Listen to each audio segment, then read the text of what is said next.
Hi friends. Gagan శరత్చంద్రకు ఎదురు పడతాడు. ఏంటిదిరా, నా అత్తారింట్లో తిరిగినట్టు ఇల్లు మొత్తం తిరుగుతున్నావు, ఇది నా ఇల్లు అని శరత్చంద్ర గగన్తో అంటాడు.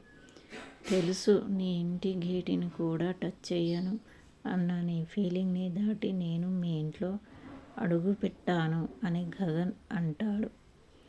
నువ్వు భూమి కోసమే వచ్చావని నాకు తెలుసు అని శరత్చంద్ర అంటూ ఉండగా, ఎస్, నేను భూమి కోసమే వచ్చాను.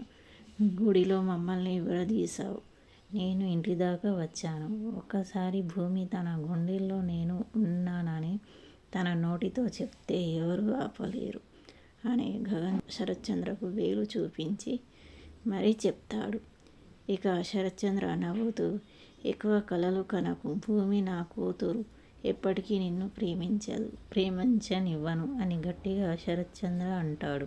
అదే సమయంలో భూమి చాటుగా వాళ్ళ మాటలు వింటూ, నేను ప్రాణంగా ప్రేమించే భూమి నిజంగా నీ కన్నా కూతురే అయితే ప్రాణమైనా వదిలేస్తాను, కానీ భూమిని మాత్రం ప్రేమించను అని గగన్ తెగేసి చెప్తాడు.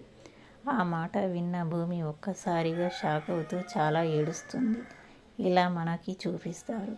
ఈ వీడియో మీకు నచ్చినట్లయితే లైక్ చేసి మా ఛానల్ని సబ్స్క్రైబ్ చేసుకోండి. Thank you.